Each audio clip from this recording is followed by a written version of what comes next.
Bonjour à tous citoyens du monde. Alors dans cet audio, je voulais parler de l'antisémitisme que beaucoup de citoyens juifs belges vivent en Belgique. Et je voulais donc interpeller les citoyens de Belgique par rapport à, comment dire, à diverses émissions mise en place, que ce soit sur RTL, enfin, dans l'émission Controverse concernant, il y avait une campagne sur les juifs où qui disait est-ce qu'ils devaient partir et qu'ils se sentaient menacés. Et donc je voulais parler d'une certaine personne et notamment de monsieur Joël Rubenfeld. Alors il faut savoir que l'antisémitisme en réalité après la Shoah, d'accord, en fait, est entretenu par le sionisme. Qu'est-ce que le sionisme? C'est une doctrine, et qu'on essaie de nous faire croire que finalement, être anti-sioniste, c'est être antisémite. Il faut comprendre que le sionisme nourrit l'antisémitisme. C'est l'art d'entretenir l'antisémitisme. Voilà. Pourquoi? Il faut savoir que les premières victimes, en réalité, du sionisme, donc avec Herzl et Jabotinsky, les premières victimes du sionisme sont les juifs de la Shoah. Donc, les juifs de la Shoah, pourquoi?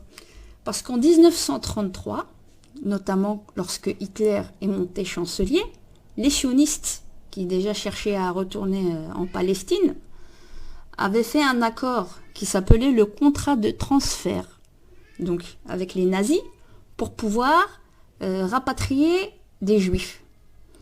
Or, on essaie de nous faire croire que ce contrat de transfert cherchait à sauver tous les juifs soumis sous la botte nazie, alors que ce n'est pas le cas. Pourquoi? Ça a été une immigration sélective. D'accord?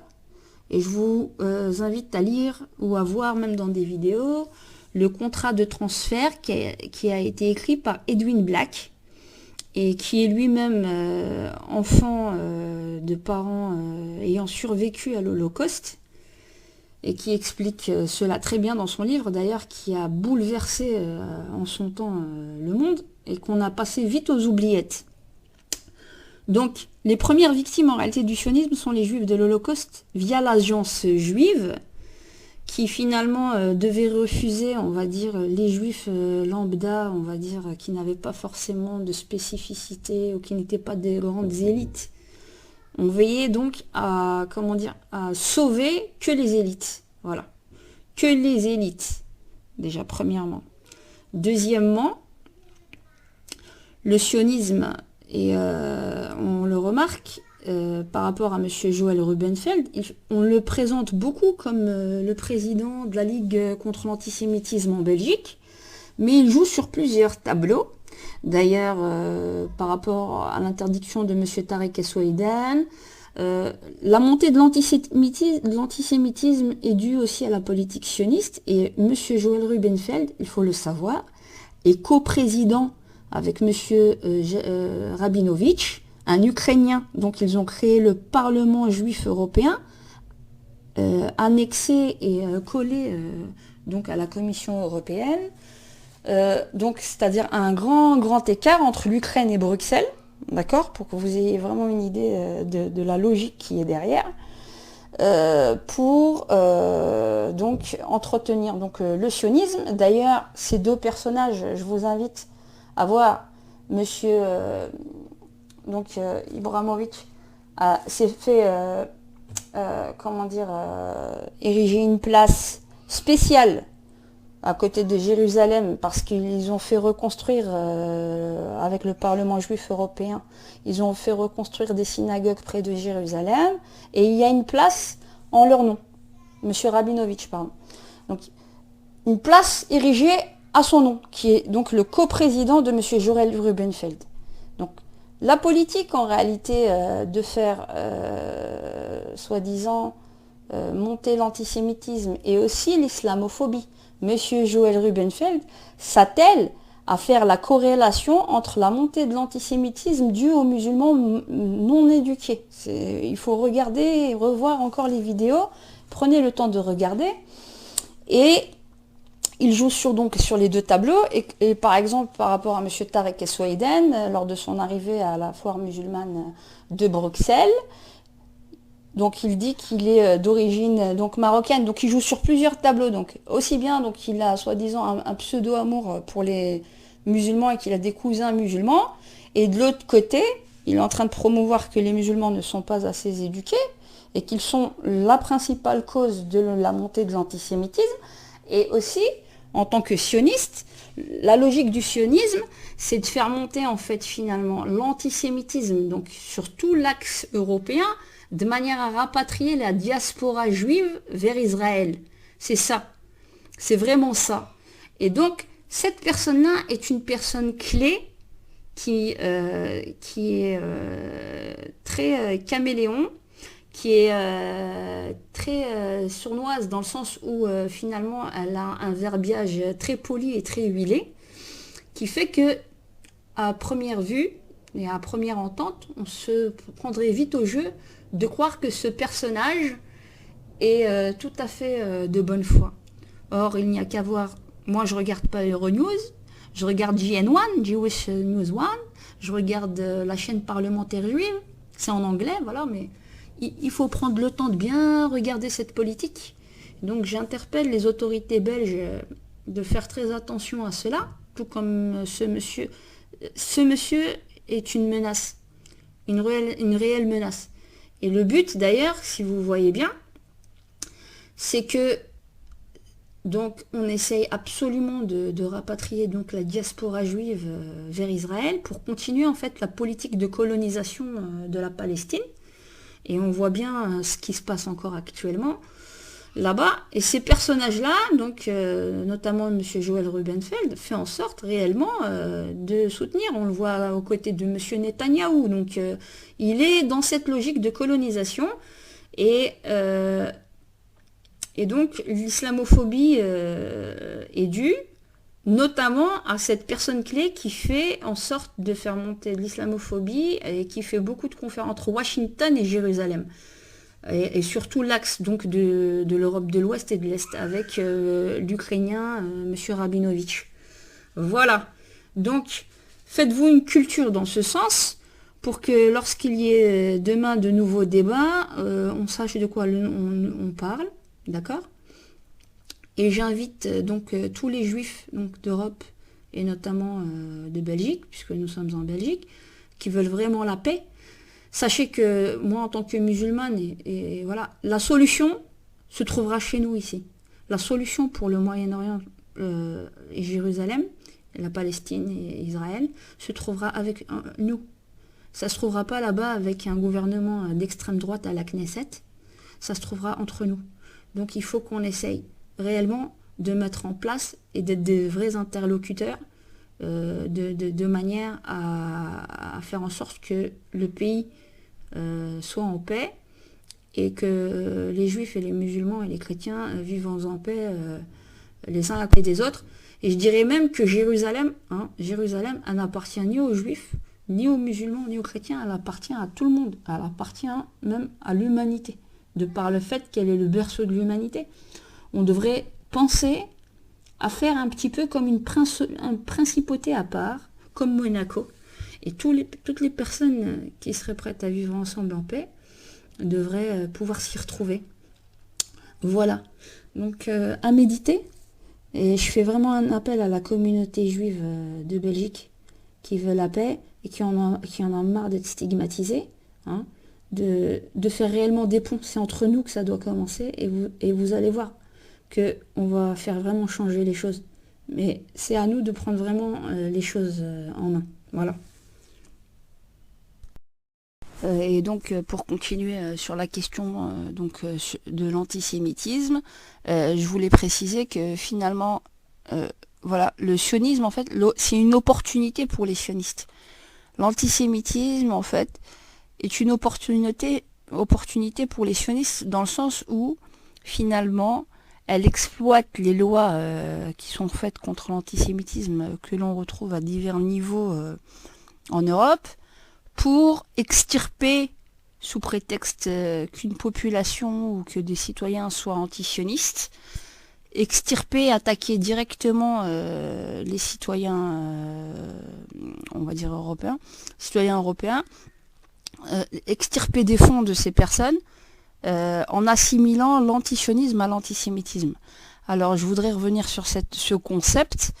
Ce concept, en fait, lorsque l'on regarde par exemple dans une émission, dans Controverse notamment, à un moment donné où le responsable de l'égalité des chances montrait un schéma statistique concernant les interpellations faites et la montée de l'antisémitisme en Belgique. Il avait des statistiques qui commençaient de 2005-2006 et on voyait que ça commençait à monter,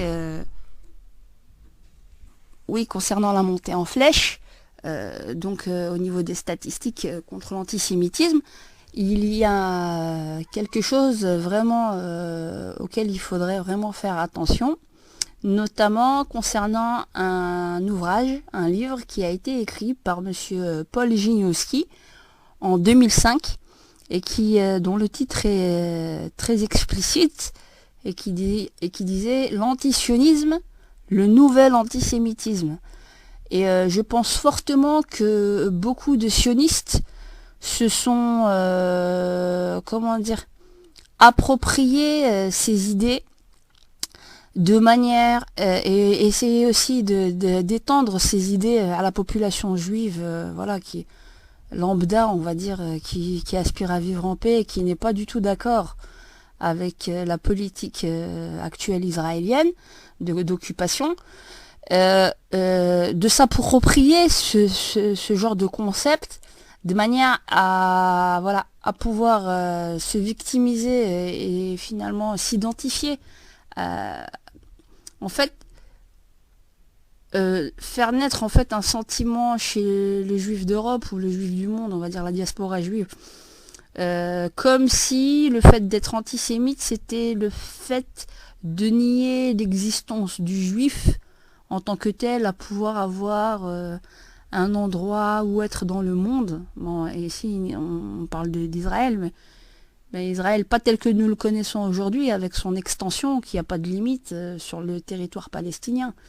Mais ce que je veux dire, c'est du fait qu'il y a vraiment une duperie dans ce sens, qu'on a essayé de faire naître ce complexe chez les juifs, et de dire que si t'es pas, ça veut dire que si t'es pas sioniste, ça veut dire que si t'es pas sioniste, ça veut dire que tu nies tu nies ta terre natale, tu nies le fait d'être juif, tout ce concept en fait qu'on essaye d'intérioriser chez la communauté juive.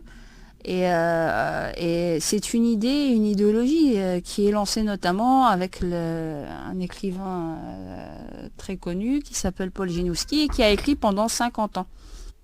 Et donc, ça c'est en train d'être exploité vraiment à tout va. Et automatiquement, ce sentiment, plus la répression contre finalement le discours de citoyens européens qui sont contre la politique sioniste d'Israël va en montant par rapport à toutes les horreurs qu'ils ont fait sur Gaza et sur le peuple palestinien, plus on va les taxer et les censurer en jouant et en leur faisant le chantage à l'antisémitisme, et plus le sentiment de haine lié à cette censure de la parole va faire naître un sentiment encore plus antisémite sur des personnes qui ne le sont pas à la base. Mais le fait de soutenir un tel régime fait que finalement on y participe aussi. Et donc, à double échelle, donc l'islamophobie est née aussi, parce que les personnages, comme je disais, tels que, comment dire, Monsieur Joël Rubenfeld, qui représente donc l'État sioniste, hein, il faut vraiment le comprendre ça. Hein. Ce Parlement juif européen qui est à Bruxelles, hein, est une brèche pour la déstabilisation de la Belgique, mais de bien d'autres pays européens. Et il a un double discours en exprimant en même temps qu'il ne faut pas ramener le conflit israélo-palestinien dans les rues de Belgique, mais il est la personne clé qui l'amène insidieusement par le fait que, comme il joue sur les deux terrains, entre le fait d'être membre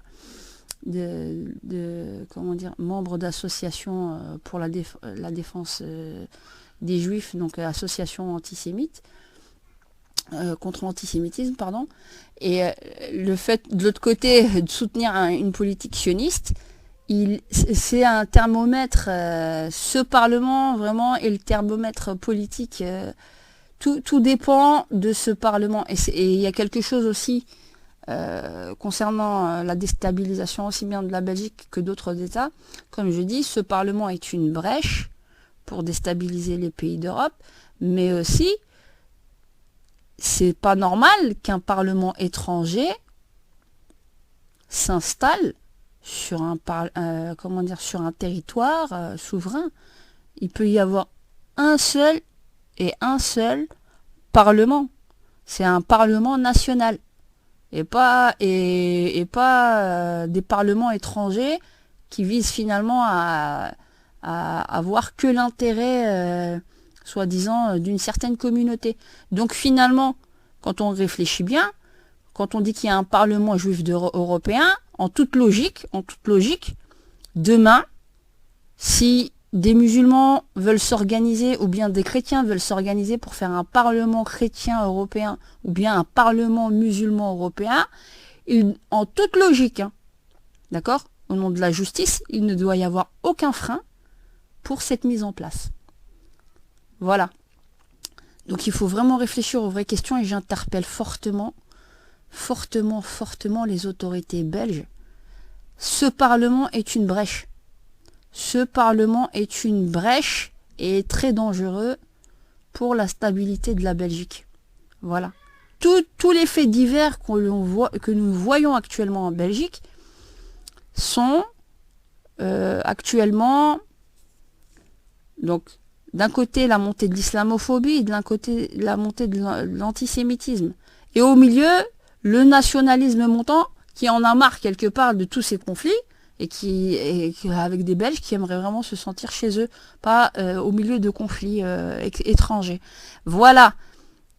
Il faut vraiment faire attention à ça et essayer de prendre des mesures dans ce sens.